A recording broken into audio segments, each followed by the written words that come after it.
Naglakat liwat si Jesus sa uluonhan kag nagpangamuyo. Amo man gihapon ang iya pangamuyo.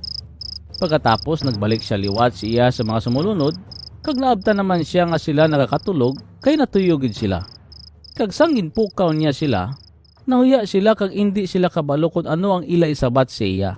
Sa ikatlo nga pagbalik niya sa ila, nagakatulog pa bala kamo gihapon kag nagpahuway-huway? Husto na ina! Amo na ini ang tion nga ako nga anak sang tao itugyan sa mga makasasala. Dali na! Ari na ang tao nga magatraidor sa akon.